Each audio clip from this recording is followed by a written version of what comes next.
The battlefield that determines your entire life, your success, your peace, your legacy, is not out there in the world. It exists in the 6 inches of space between your ears. This is the war that no one sees. It begins the moment consciousness returns in the morning. Before you open your eyes, the enemy is already on the move. It whispers a litany of fear about the coming day. It replays the regrets and humiliations of yesterday on an endless loop. It projects images of failure and rejection into the blank canvas of the future. This enemy speaks with your own voice, wears your own face, and operates from within the very fortress it seeks to destroy, your mind. Most people live their entire lives as prisoners of this internal insurgency. They believe every fearful report. They obey every anxious command. They mistake the chaos of their own thoughts for the reality of the world. They are not living, they are being lived by impulses they don't understand and emotions they cannot control. This is the root of all suffering, the tyranny of the untrained mind. But there is another way, a path not of escape, but of absolute conquest. 2 millennia ago, the most formidable minds of the ancient world, Roman emperors, generals, and thinkers, faced empires, betrayals, plagues, and personal tragedy. They did not survive these trials through luck or brute force. They survived and thrived because they possessed an operating system for the human mind that rendered them psychologically invincible. They were Stoics, and their philosophy was not a passive set of ideas for contemplation. It was an active, rigorous, and relentless training manual for mental warfare. This is the heritage of the Mental Spartan. Today, you are not here to listen to a lecture. You are here to enter the forge. Over the next 60 minutes, we will deconstruct and drill into the 8 foundational laws of Stoic psychology. These are not tips or life hacks. They are immutable principles, the non-negotiable components for building a mind that does not fracture under pressure, a will that does not bend in the face of adversity, and a spirit that finds strength precisely where others find their breaking point. We begin at the only place true conquest can ever begin, with a declaration of independence from your own thoughts. Law 1. The sovereignty of perception. You are not your thoughts. The first and most critical law is the reclamation of your inner throne. Your mind is a generative organ. Like your heart beats blood, your brain beats thoughts, endlessly, automatically. It produces impressions, memories, projections, and fears. The fundamental error, the original sin of a weak psyche, is to conflate this ceaseless production with truth, with identity, with command. You look at the storm of mental activity and say, "This is me." The Stoic declares, "This is not me. This is data presented to me." Imagine your consciousness as a monarch in a command center. Messengers, your senses and subconscious, are constantly rushing in, bearing reports. Danger on the northern border. The treasury is low. The people are restless. A weak ruler believes every messenger without question, panics at every report, and issues chaotic orders based on fear. A sovereign ruler, a Stoic, receives the messenger, listens calmly, and then asks the critical, discerning questions. What is your evidence? What is the source of this report? Is this a fact or an interpretation? This is the practice of prosoche, attention. Your first duty is to establish a gap between thought and belief. When the thought arises, "This project will fail," you do not wear it like a prophecy. You hold it in your hands and examine it. You ask, Is this a certainty based on immutable laws, or is it a fear based on past experience? Is this helpful intelligence for strategy, or is it psychological sabotage? The thought has no power until you grant it the power of your belief. By intercepting, questioning, and judging every impression, you cease to be a prisoner of your mental noise and become the warden of your own psyche. This is the bedrock of all self-mastery, the realization that you are the one who assigns value and meaning to the events of your life. The external event is neutral. Your judgment about it is everything. Law 2. The Taxonomy of Emotion. Name your enemy to disarm it. In the heat of the moment, an unidentified emotion is a fifth column operating behind your lines. Anger, anxiety, envy, shame, these are not monolithic forces of nature. They are complex signals, often layered and disguised. Resentment can mask hurt. Bluster can mask fear. A sudden, sharp reaction to a minor slight is rarely about the slight itself. It is the detonation of a pre-existing, unacknowledged emotional mine. The ancient Stoics, like Seneca, dissected anger into its sequential stages: the first involuntary flash, the prima agitatio, the conscious feeding of the feeling, and finally the decision to act on it. Your power lies in the gap between the first flash and the subsequent stages. By naming the emotion with surgical precision, "This is not anger, this is my pride being wounded," you perform a critical act of separation. You are no longer in the emotion, you are observing it. You have objectified it, and an object can be managed. Modern neuroscience confirms this ancient wisdom. The act of affective labeling dampens activity in the amygdala, the brain's fear center, and engages the prefrontal cortex, the seat of reason. You are not suppressing the emotion, you are translating it from a chaotic force into intelligible information. A named enemy is a manageable enemy. Law 3. The discipline of anticipation, premeditation of all adversity. Human suffering is frequently a product of failed expectations. We build in our minds a silent contract with the universe, that our day should unfold with efficiency, that people should act with fairness, that our plans should meet minimal resistance. Then, when the universe, being utterly indifferent to our contracts, presents a traffic jam, a rude colleague, a missed deadline, or a personal rejection, we do not just face the problem, we face the catastrophic collapse of our expectation. The event is compounded by the shock, the sense of personal violation. This shouldn't be happening to me. The Stoic weapon against this shock is premeditation malorum, the premeditation of evils. This is not negative visualization in the sense of fearful worrying. It is the exact opposite. It is a calm, tactical, strategic exercise conducted from a position of strength. Each morning, the Stoic would dedicate time to mentally walk through the day ahead and visualize, with detached clarity, the obstacles that could realistically arise. The key is in the framing. You do not think, "I hope I don't get criticized in the meeting. That would be terrible." You think, "Today, it is possible that my work will be criticized. If that happens, it is not a catastrophe, it is data.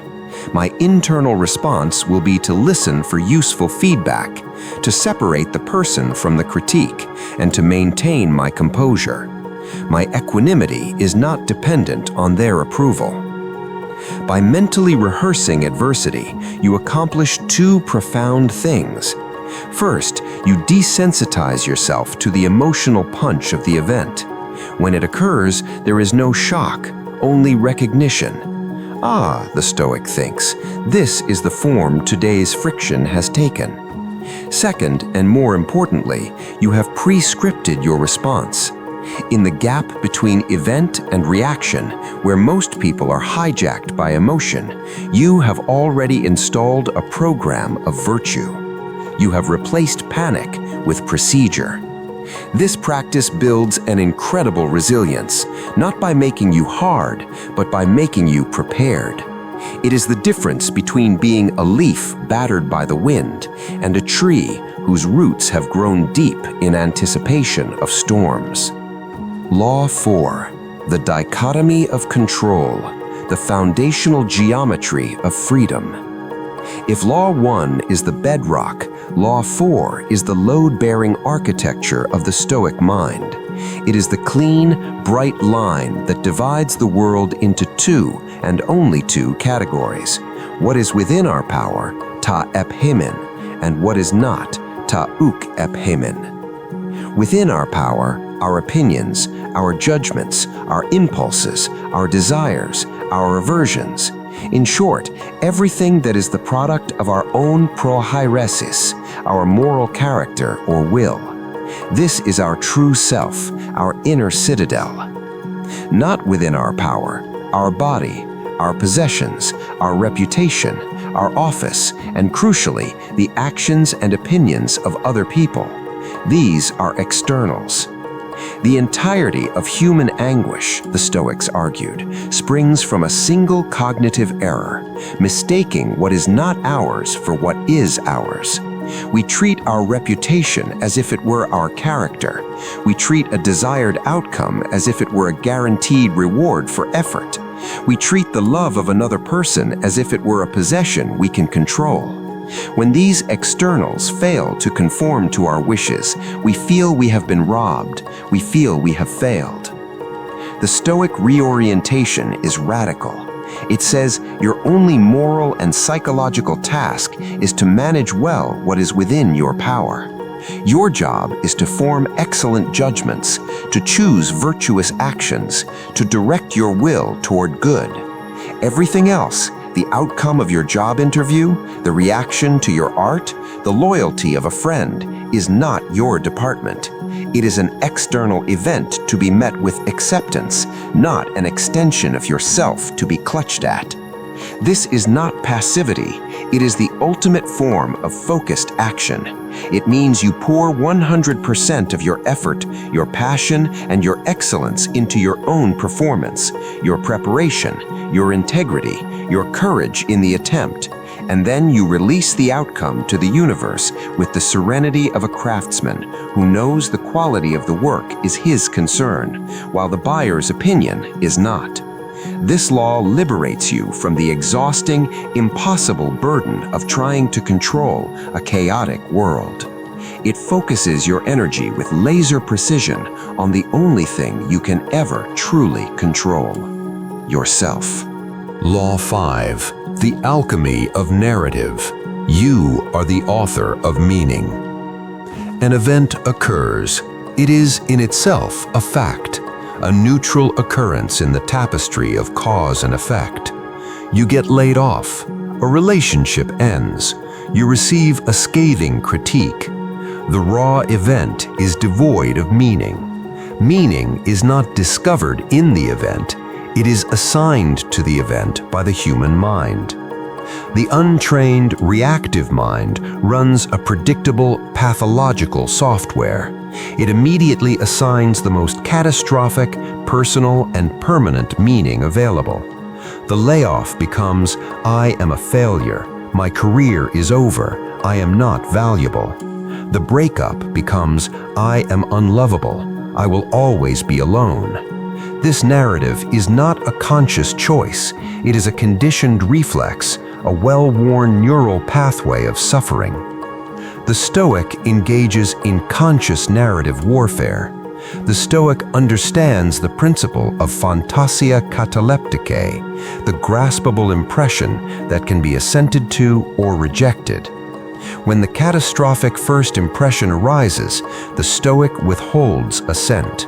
They pause, and then they actively, deliberately construct a new narrative.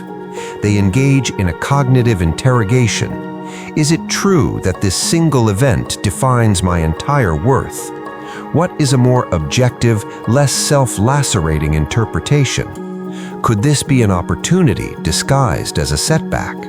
What part of this story is fact, and what part is my fear writing fiction? From this interrogation, a new, empowered narrative is forged. The layoff becomes, "This is a redirection. It frees me from a path that was no longer aligned with my strengths. It is a chance to rebuild with intention." The breakup becomes, "This pain is the price of caring, and it reveals my capacity for love." It also reveals incompatibility and creates space for a more aligned connection in the future. This is not self-deception or positive thinking. It is accurate thinking. It is replacing a narrow, emotional, and distorted story with a broader, more factual, and more useful one. You are not changing the past event, you are changing its psychological and emotional consequence in your present and future. By taking authorship of your internal narrative, you cease to be a character buffeted by plot and become the author writing your character's development. You transform poison into medicine. Law 6. The architecture of will. Discipline as fortification. A noble philosophy held in a weak vessel will always fail. The grandest principles of sovereignty, narrative, and control will crumble if the mind that holds them is itself disordered, fatigued, and chaotic. The Stoics understood that the mind is inextricably linked to the body and the habits that govern both. Your psychology is built on your physiology and your routines. Therefore, Stoicism is not merely a set of cognitive practices, it is a holistic discipline of life. It is ascesis, training. The Stoic life is an architected life, designed to strengthen the will and create an internal environment where virtue can flourish and negative impulses wither. This architecture is built on micro-disciplines: physical discipline, voluntary hardship, ponos, not for masochism, but for immunization, cold showers, physical training, simple food. The goal is to prove to yourself that your comfort is not your master, that you can willingly embrace discomfort and remain unmoved. Temporal discipline, a structured day. Marcus Aurelius began his with pre-dawn reflection and writing. A consistent sleep and wake time regulates the nervous system and builds self-trust. Attentional discipline, guarding your focus like the most precious resource. This means deep work periods free from distraction and the conscious refusal to let your mind be pulled into every trivial stimulus. These disciplines serve a dual purpose. First, they are direct training in the mastery of impulse, saying no to the extra portion, to the snooze button, to the distracting tab. Each victory strengthens the muscle of the will. Second, they create external order, which begets internal order. A chaotic, reactive, pleasure-driven lifestyle produces a mind perfectly primed for anxiety, impulsivity, and negative thinking. A disciplined, intentional, voluntary life produces a mind that is calm, focused, and ready to deploy its cognitive tools under pressure. Discipline is not the enemy of freedom. It is the practice ground where freedom is forged. Law 7. The economy of attention. Your focus is your sovereignty. In the Stoic view, your attention, prosoche, is the most critical faculty you possess. It is the gatekeeper of your mind, the resource you allocate to the world. What you attend to, you become. Your mind is literally shaped by the objects of its focus. The modern world is a machine designed for the systematic plunder of your attention. It operates on a war economy, and your peace of mind is the casualty. Social media platforms engineer feeds to trigger envy and outrage. News cycles sell a narrative of perpetual crisis, The constant ping of notifications fragments your concentration into useless shards. The Stoic response is one of radical curation and intentional austerity. You must conduct a ruthless audit of your attention budget. Ask of every input, does this inform me or inflame me? Does this build my character or besiege it? Does this belong in the inner citadel of my mind? This leads to decisive action, the digital via negativa. You unsubscribe, you unfollow, you turn off non-essential notifications. You create sacred screen-free zones in your day and your environment. You replace the consumption of chaos with the consumption of wisdom, books, nature, substantive conversation. This practice of attention hygiene achieves a profound quiet. In the silence left by the departed noise, your own voice returns. Your core values become clear. Your own thoughts have space to form and deepen. You are no longer perpetually reacting to a world staged for your anxiety. You are proactively choosing what deserves a place in your consciousness. By guarding your attention, you guard the very soil in which your character grows. Law 8. Virtue as the supreme law, the telos of the Stoic life. All previous laws are preparatory. They are the training drills, the fortifications, the cognitive tools. But for what end? What is the purpose of this formidable mental architecture? For the Stoic, there is one and only one ultimate goal: living in accordance with virtue, arete. Virtue here is not mere morality, it is excellence of character. It is the perfected state of human reason, the alignment of your will with the rational, flourishing nature of the cosmos itself. The Stoics distilled this into 4 cardinal virtues, which are not feelings, but skills to be practiced. Wisdom, Sophia, the skill of discerning what is good, bad, or indifferent. It is the practical application of the dichotomy of control. It tells you what to aim for and what to avoid. Courage, Andrea, the skill of enduring fear, pain, and uncertainty correctly.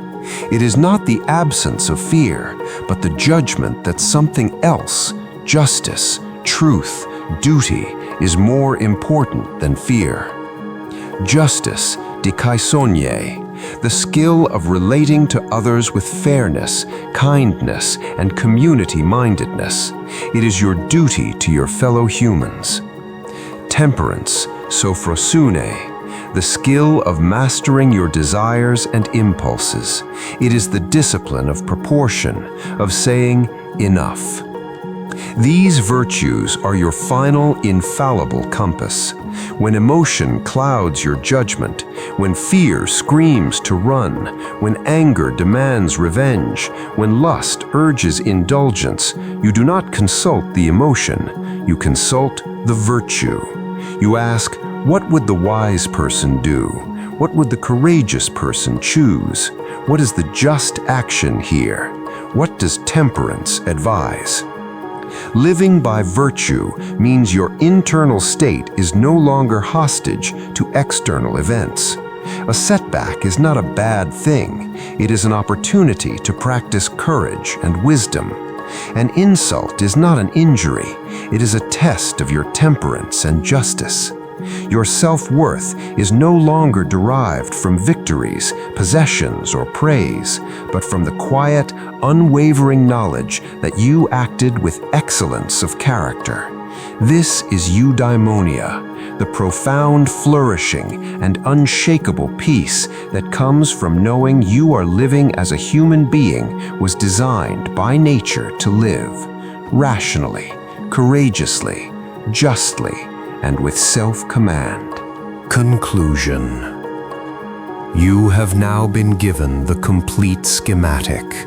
The 8 laws form an integrated system. Laws 1 and 2, sovereignty and taxonomy, are your internal governance, how you manage the data of your mind. Laws 3 and 4, anticipation and dichotomy, are your external strategy, how you engage with the world. Laws 5 and 6, narrative and architecture, are your ongoing training, how you build strength and interpret experience. Laws 7 and 8, attention and virtue, are your ultimate purpose and protection, what you live for and how you guard it. This is the Stoic armory. But knowledge of the weapons is not the same as skill in their use. Philosophy that is not practiced is mere ornamentation. Your mission begins not with an attempt to master all 8 at once, but with the solemn, focused application of one. For the next week, choose Law 4, the dichotomy of control. Carry it with you as a lens through which you see every event, every frustration, every anxiety. When a worry arises, immediately ask, is this within my control? If it is not, practice the mental gesture of release. Visualize placing it outside the walls of your citadel. If it is, immediately formulate the next right action. Drill this single law until it becomes reflexive. Then, and only then, layer on the next, perhaps Law 1, the thought audit. Question the impressions that lead you to worry about externals. This is the forge. The heat is applied through consistent daily practice.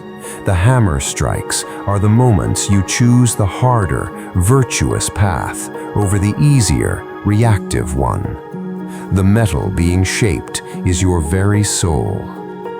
The world does not need more comfortable opinions. It needs more unbreakable human beings. People who can think clearly when others panic, who can act justly when others seek advantage, who can endure hardship without becoming hard, and who can wield great power without corruption. This is the promise of the Stoic path. This is the calling of the Mental Spartan. The tools are in your hands. The anvil awaits. Step into the forge. Train your mind. Conquer yourself.